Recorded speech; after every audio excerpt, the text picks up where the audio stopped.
Hi everybody, welcome back to my YouTube channel Blue Lotus. My name is Cindy. I am an energetic stepping and wholeness counselor, and today I am being joined again by Patrick.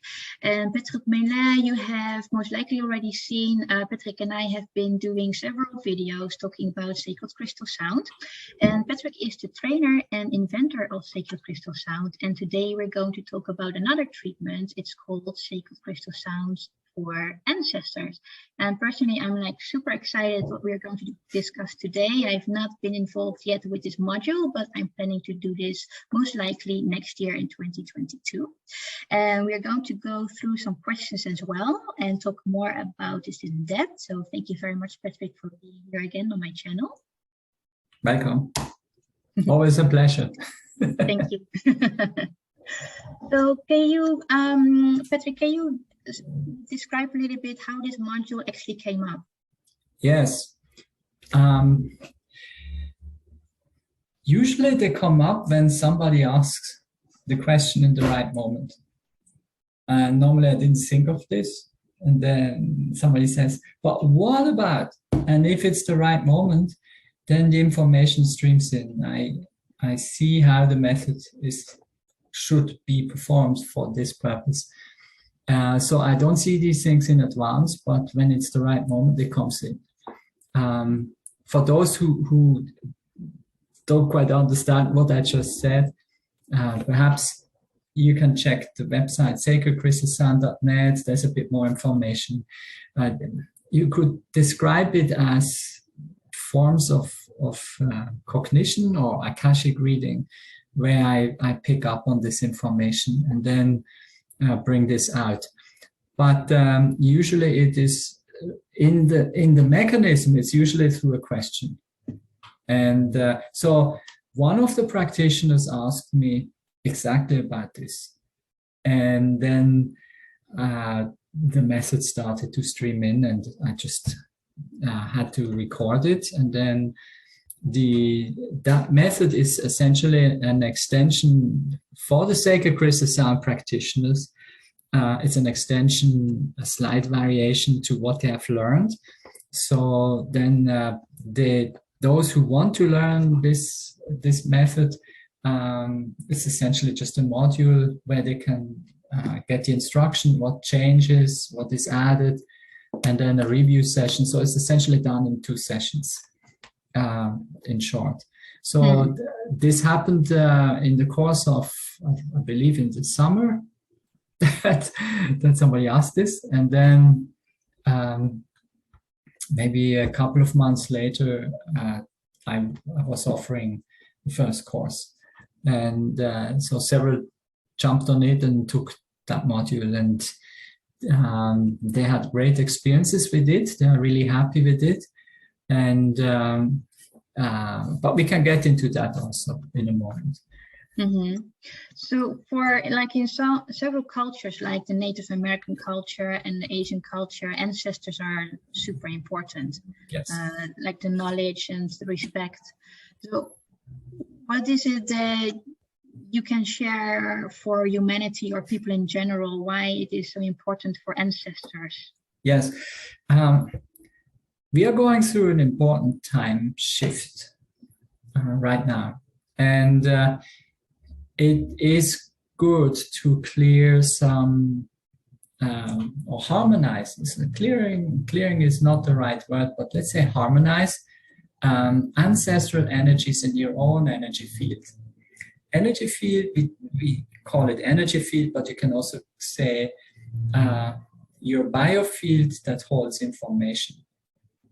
Okay, ancestral energies are part of it. They are getting passed on from generation to generation. They are attached to, you could say, the genetic information from your parents, and then their parents, and then their parents, like this. So in this time, it is good if we harmonize this type of information, if there are some things that provide you with, like it's as if it holds you back. Sometimes we don't, or often we don't consciously notice these things, but they are there nevertheless. For example, if somebody has some fear of speaking in front of an audience, who knows, maybe ancestral energies have preserved that memory, and he just merely copies that pattern in his daily behavior in the present life. So you can harmonize and free yourself more from these restrictions or imbalances. They can manifest in a million ways. And the sacred crystal sound method for ancestors aims at harmonizing that aspect in the energetic information field of the person. So that brings up the point. If you, let's say you have siblings. Let's say you have a sister, and now she does that. She goes to somebody and has this treatment done. The question is, do you still have to go because you are having the same ancestors? Do you still have to do this? And the answer is yes, because it's in your field. She cleared it in her field, you have to clear it in your field. Now you could say, what about the ancestors themselves? Well, they, on some layer, you could say, if she does it and you do it, it's all fine for them. That they benefit from this. Yeah. But it's primarily, like, that would be secondary. The primary effect is for your own energetic biofield. So if you have two people wanting to do this for inside the same family, yes, by all means, it's for their own biofield. Does that make sense? Yeah, for me, totally, yes.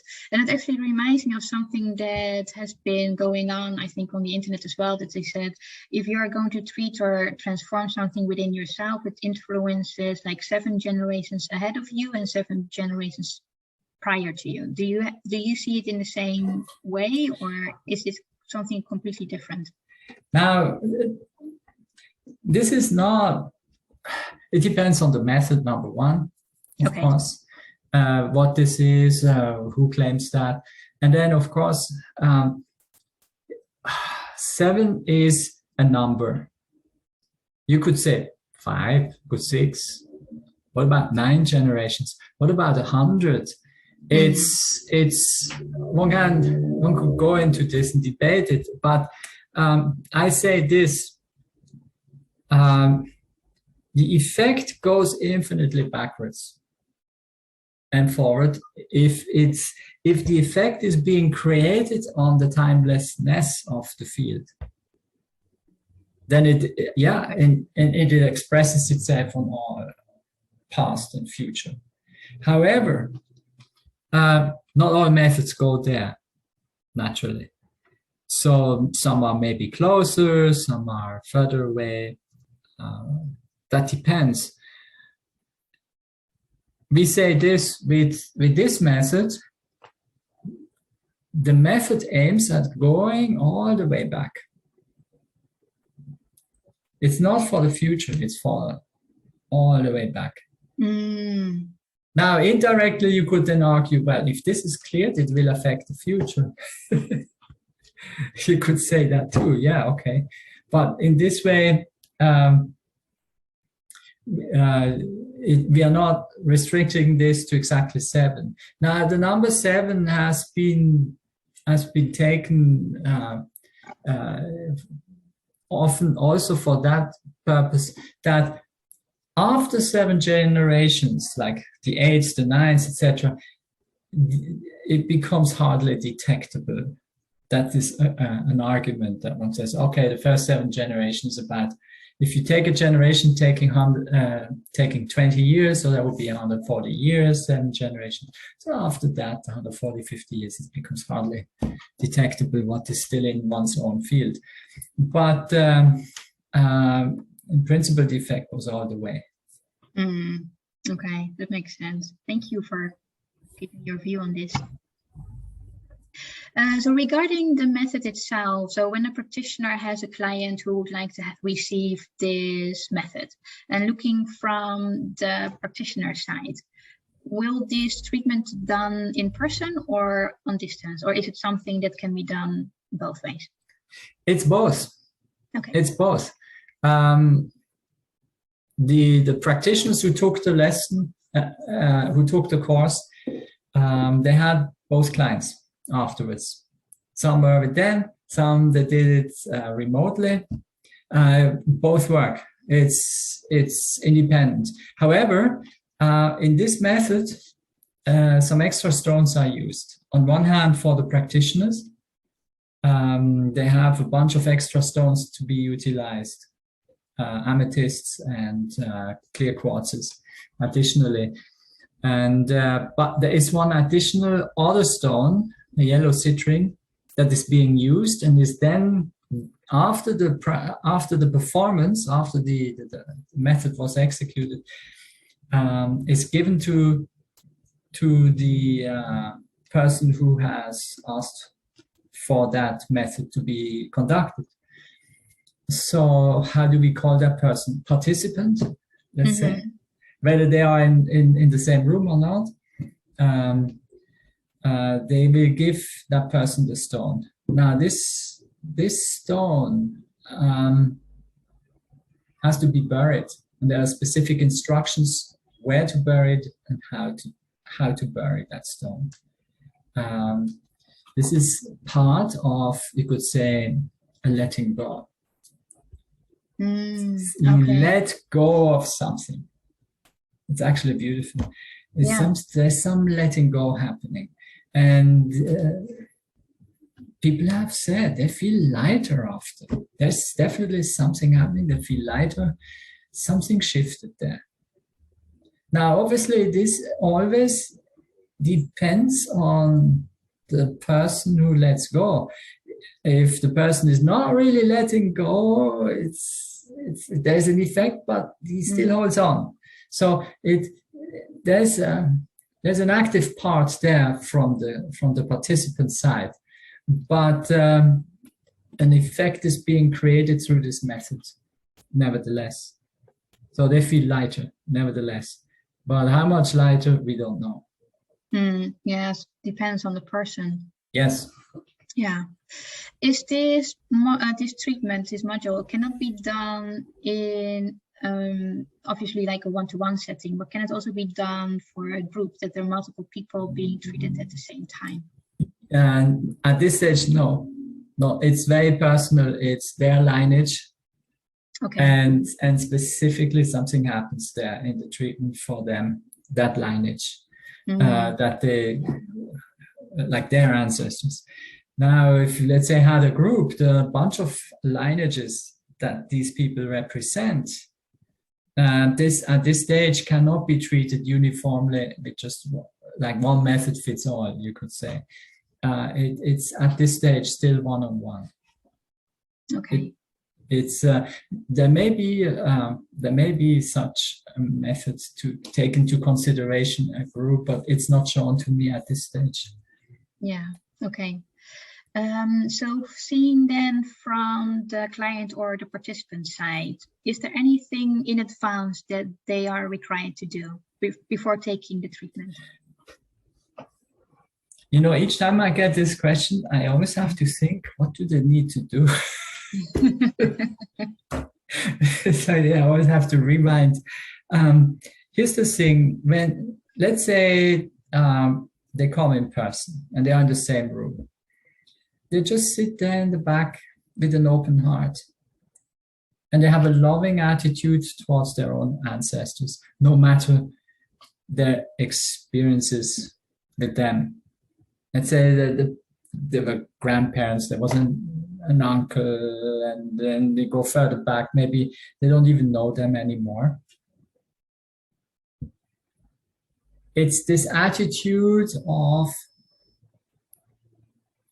thanks to them, they are here. It's building on those ancestors. So there's a fundamental sense of respect, no matter what kind of people these were.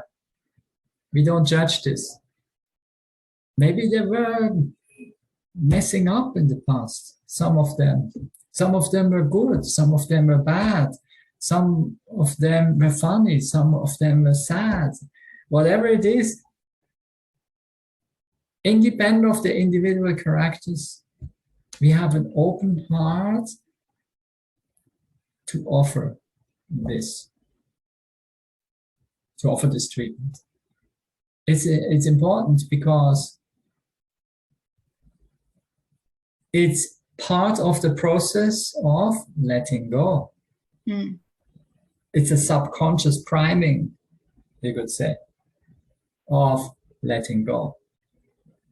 Whatever is there that we might on the conscious layer not even be aware of. So we have, in that sense, you could say, a loving attitude towards the ancestors. Mm. That is, you could say, would be the requirement. Now, let's say there's somebody coming who has had some share of negative experience with some of the ancestors. That makes it a bit harder. But the ability to forgive in this case is critical. Otherwise, they keep holding. I don't forget. I don't forgive. It's like, don't forget, don't forgive. Like this kind of thing. If you don't forgive, you keep holding on forever and it will own you and not you it. The event will own you and you will never be free of it. So that is, of course, easier said than done in some cases. But nevertheless, to whatever degree we can do this, we approach this from an open heart of forgiveness. Let go is a process. Can we do it right then? Maybe some can't quite. That's possible. However, what they can do is approach it. I do my best. I open my heart towards my ancestors. And it's just, maybe the difficulty was with one or two.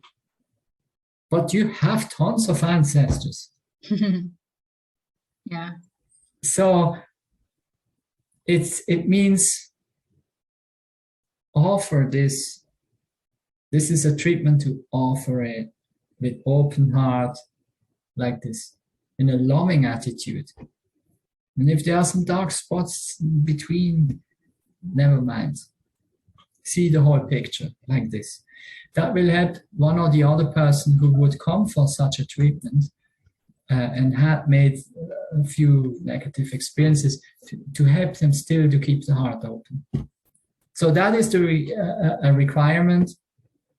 How the client would approach this, what they should do there, what they bring in, you could say, for the treatment. Now, if they are not in the same room, if they are at home, the same applies. But maybe it's been done, maybe they are not even in the same time zone, maybe they are somewhere, if they are asleep, it's done while they are asleep, or they have to go to work. We do our best, you could say. On that day, they have this same attitude. So it means if they know the treatment will be done in the afternoon, their time, but they have to work, they go into the day on that day that this is a beautiful day for this purpose. I can offer something to my ancestors. Like this. It's this kind of attitude, you could call it. Yeah. And then they will do this treatment in the day while they work. Okay, fine. But something happened anyway. Then when they get the stone, that if they're not in the same country, okay, it has to be shipped. So they get their stone, and then they get the instructions what to do with the stone. The attitude is the same with open heart. To bury the stone. It's like a physical representation of letting go. Let it absorb into earth. like this. It's beautiful, That's beautiful. actually. Yeah, yeah, it is. I'm already like, when I work on myself, when I cleanse or transform anything, and something is belonging to either to my parents or to my grandparents, I'm always like super happy that what you said at the beginning, like happy that I'm here on this planet, and at the same time I can do something for them too. Even when they're not here physically, I'm like contributing to their like energetic, energetically, I'm able to do something what was stuck with them and transform it in such a way because I'm physically here. So I'm Yes. always super happy that I can do that. As you work on yourself, you help them. You do something for them. There's a backflow here of information. So you could say it works into the future when looking from their perspective. Because you are sitting in the future from their perspective. Yeah. So it's a bit a mind-boggling thing. So from their perspective, you're in the future, you do this for like going to the past, but from them, it means it arrives, but also it helps them how you are in this life. Yeah. All is connected. Everything is connected. Oh, even better. In this time of transition, we want to help all to shift for the good, you could say. Yeah. It's a spiritual process, yes. Yeah. So it has nothing to do with what the current theme in society is of global reset and this and that. That's a completely different thing. It's nothing to do with this. It's a spiritual thing. Yeah. So how long will this treatment actually last? Now the treatment itself is just more like it's a standard treatment with the twist. With the twist. So it's roughly the same time. So you could argue maybe 45 minutes, an hour, something like this, depending somewhere there. And then that's it. Essentially, you do that once. Then you have done it. The effect is done. Now, some may come and say, I love this. I want to do this again. And they see it more as a process. We say this, while this was not shown as a repeat treatment, it is possible to do this, but not too soon. So it's not something, let's do this weekly. It's not like this. Okay. We see that once a year is okay. If somebody really wants this, I didn't want every year I do something for my ancestors. Yes, okay. That is a possibility. But in principle, from what the purpose is of this initially, of this method, you do it just once. Now you could say, if I do it more than once, you do it when you really feel it in the heart. And then it's okay again. Let's say you do it now. As a client, you take this, it's a fantastic treatment. I love this. I want to do this again because it was so soothing. It was really good for the heart. I felt lighter afterwards. I had more energy. Okay. Then when the heart wants you to do this again, then go ahead and then it's okay. There's some process in you that where it's beneficial to repeat it, then it's okay. But we would say about once a year. But there are no firm windows of repetition like here and then here. We say about once a year, maybe. Okay, interesting. All right. I've run out of my questions. Do you have anything that you want to add when it comes to this treatment, to this module? Now, this can be done for young people, old people, any age. We recommend this. We recommend this to anyone. It's even if they have, let's say, they have not taken any sacred crystal sound treatment before, but they have heard of this one, and they say, yeah, well, that's a good thing for the ancestors. They may not have taken something for themselves in sacred crystal sound, but they say, I want that one for my ancestor. Yeah, that's fine. There is no prerequisite that they have taken before for themselves. A sacred crystal sound standard treatment is not needed. This is on a different farm, like has a different purpose. So yes, they can do that, and they should not keep the stone on the shelf. Let's say they get the stone and then they say, oh, but it's so beautiful, I want to keep it. No, it's symbolic of letting go. Yeah. It's charged. This stone is charged with energy. They have to let it go. They have to go and bury it. So the sooner the better. Can't I keep this for a month or so and then bury it? No. The sooner the better. It may not be the same day when you get the stone. Maybe it takes a few days till you can free up some time and then do it like this. But it shouldn't stay in the... I do a bit compare this a little bit with somebody has an urn of a family member, and they keep it in the house. It's not a good thing because they haven't let go. They should let go as well. It's a similar principle there. So it's not that they will forget about the ancestor or the family member that just passed. No, for sure not. But there's a process of letting go. They hang on to a physical memory field, the shape of the person. You have to let go of that. They can have wonderful memories of that person, but they have to let go of it. Yeah. So it's a bit similar with that. Okay. Understandable. All right.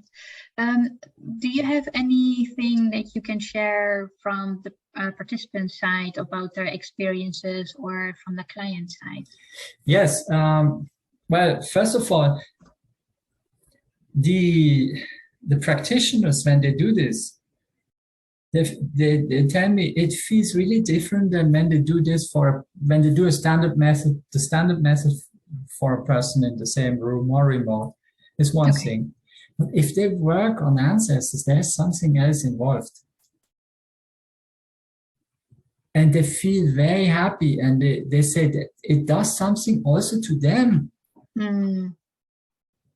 We haven't explored that dimension, that aspect so much, but it has some effect on themselves. Working a lot, or you could say helping other people's lineage has some effect on them too. It's fantastic.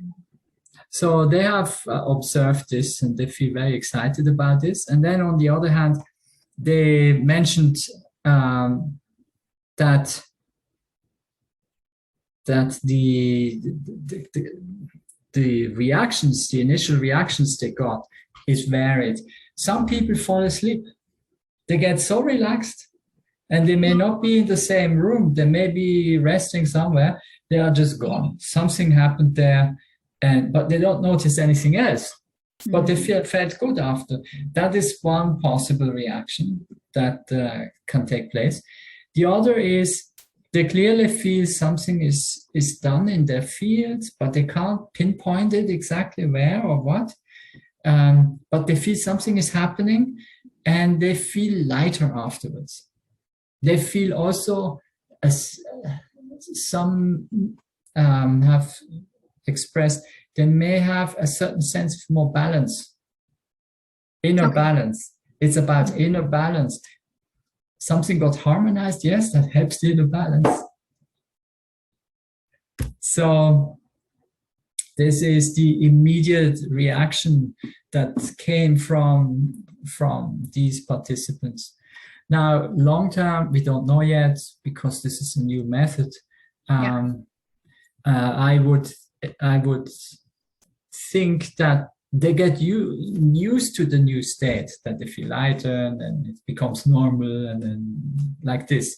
So we don't know exactly how this pans out in terms of long-term experience. It could open new doors because maybe in one's field we cleared something that prevented us from experiencing something new, and this could open new doors in our life. But we have yet to see that part. It's too soon. Understandable. All right. Is there anything else that you would like to share? Well, for those who want such a treatment done, there are some practitioners in Switzerland who got that training, and more will come in the new year. But as of now, there are 3 that offer this, and perhaps below the video we can list the names and refer to the sacredcrystalsound.net website, where it will be listed. I will set up a dedicated page there for this method with the description and the practitioners who offer this. So the interested viewer can then go and contact one of them and ask for that treatment to be done, and they will then they will be in contact with them and then see how they organize it. So we can do it like this. Okay, perfect. All right. Well, thank you very much again, Patrick, for being on my channel and for sharing about this new method for ancestors. I'm like super excited. And it's completely exciting. It's completely exciting. And the other day, one person has asked me, and that comes from a client, even they asked, whether there's a method to help people transition when they are, let's say they are very old and they're about to die. Is there something? And there is, as of now, not yet available a standard method for this. But let's see next year if something comes out in this regard. So what you see is we have now, with this, it's really amazing. We have now with Sacred Crystal Sound a variety of treatment modalities for the people alive, for the people who are here, you could say. And now we have, with this method, we have for the ancestors. And then promptly somebody asks, is that, what about if one wants to go this transition? One is about to go, this going to the other side, continue. Is there a method? And it's very interesting how this forms. So it's possible that something comes up next year for that also. As of now, there's no standard method yet, but it feels interesting how this picture becomes more clear, this kind of crystal universe of sacred crystal sound. All these kind of methods are popping up like this. Yeah, it is super nice. It actually reminds me of my own experiences. Like, I had one of my grandparents who was shortly before his death, he was struggling actually to pass away because he was afraid. Yes. And it took him actually, I think, maybe a week or so. Yes. Before he transitioned. One of the effects that such a method should have is to help take away the fear from the person. So there is no need to be afraid of transitioning. Yeah. It's because one is immortal. One is having a human body temporarily, but one is an immortal being, cosmic being, having a human experience, I used to say. So we are here, experience our life, we have certain function, purpose, and want to share. And then we go. And The word we may change in content. You could say we go or I go. Right? Who is the I who goes? That's another thing that could be opening a whole new book here. Who's the I? Who's I anyway? So that's a. But we can say this: why we are here, we play the role of whoever we represent in the body. So let's say in this context, this body here represents Patrick, and he's doing his thing. And then here we have Cindy. She that immortal soul represents Cindy right now and does her thing. Yeah. Now, when one zooms out of that life, well, who is I then? Because the identification stayed with that body. So who is the I afterwards? That's another thing. Yeah, it's mind-boggling almost, but it's actually beautiful. It's like you wear different dresses. Each time you incarnate, you wear another dress. And I said, today I play a king. So you go, let's play a king for a while. Let's play this, let's play that. The word play maybe is a bit ambiguous, but experience this, that. What about the animal? What about experiencing a stone? Experience a stone. All of it is conscious. In the ancient tradition of different indigenous groups and also ancient cultures, they knew that knowledge was still alive. Everything is alive. Whatever you look at, everything is alive. But it doesn't have human consciousness necessarily. It's another kind of consciousness. Yeah. But it's alive. So that's another thing. So why did we say this? We were talking about people who were afraid to pass away. Yes. Yes. And there's nothing to be afraid of. No. It's beautiful. It's beautiful, actually. Yeah, I heard. But it is because of how we grew up in this life, right? Especially with the beliefs of the church. You only live one time. You should be afraid of death. And what's around is all what we have like absorbed throughout this life, how we actually look at death.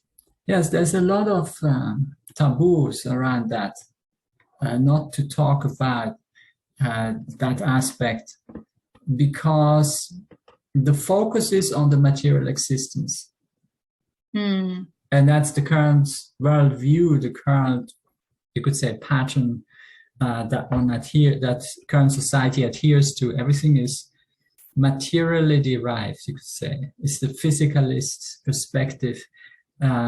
Consciousness is derived from combination of matter. That's the perspective. And then it doesn't make sense to them to talk about something when there is no matter anymore. So they don't talk about transitioning into death, etc. No, for them it's the end. Yeah.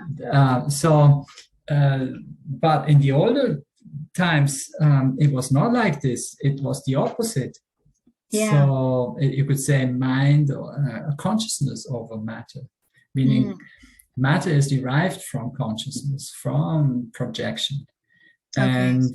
And when one has this perspective, then dying is beautiful. It is just to go back to your universal nature. And then each person is maybe having a different experience and path that is case by case different.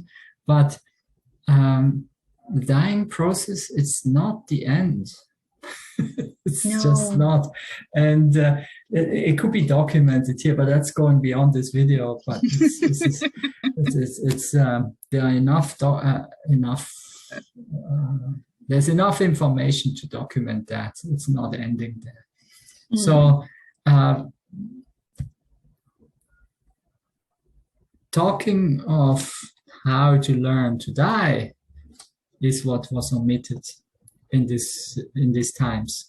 And in the old days, there was even a process for that, how to learn what to do, like to prepare yourself for dying. So again, that's not really the purpose for this current method, sacred crystal sound for ancestors. It's for the ones who jumped already.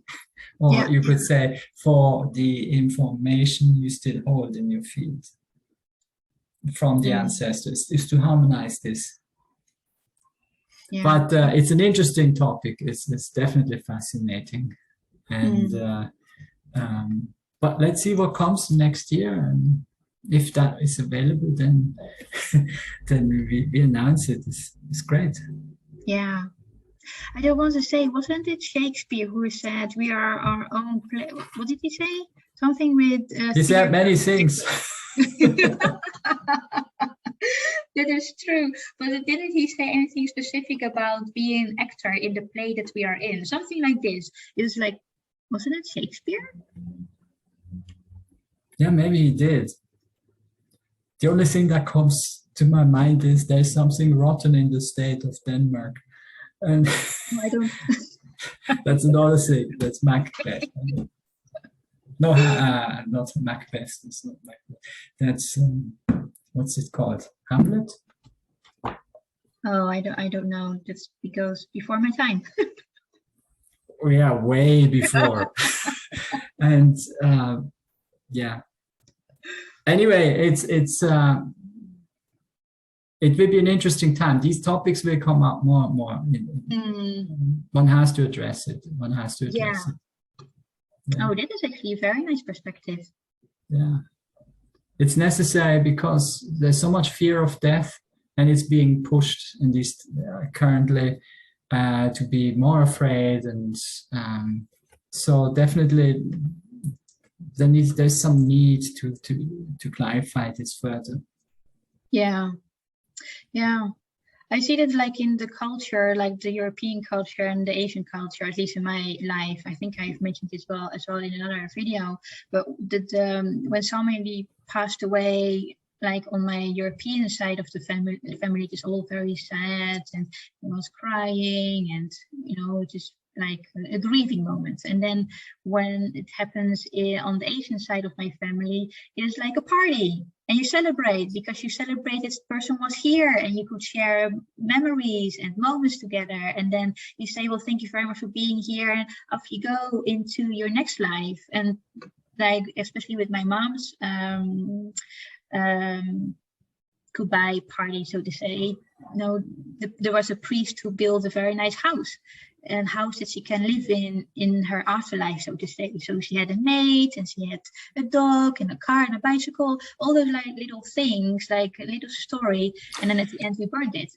What kind of priest was that? From what was that? He represented a religion, or what was that? I'm not really sure. How can you not be sure? But he's from it's a Chinese background, isn't it? Yes, yeah. Okay, so it's from, it could be from Taoistic perspective, it could be from some other. Yeah, my mom's family, they grew up with a Buddhist background. So then it's Buddhist, yeah. Yeah. I just let my family organize it, and my sister and I were like looking at all the colors and the food that was there. Of course, the food was real food, but of course it would not be burnt or whatsoever. It is like almost like honoring my mom's presence, but also the ancestors at the same time, saying like offering food and drinks and Monopoly money. But anyway, it was somehow like an offering to them. Yes, that's funny. Yeah, so it's a big, there's a need to address this more. Yeah, definitely. We should do that. We should do that. It feels more that something is coming.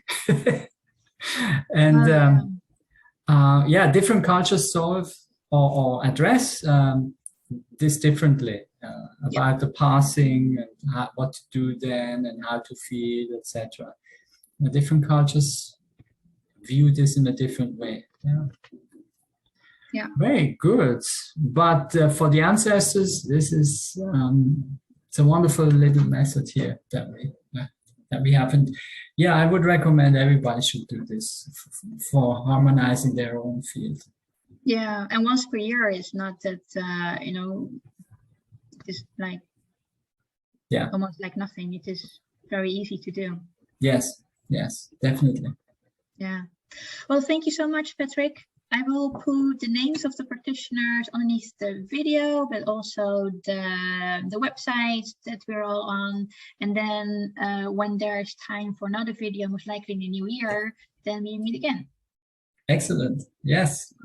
Very good. And for everyone, because now is Christmas coming, have a nice Christmas holiday and Happy New Year. Yes, Merry Christmas, Happy New Year. Enjoy the family time or with friends and however you are celebrating it, and all the best for 2022. Bye. Yes, bye. Bye.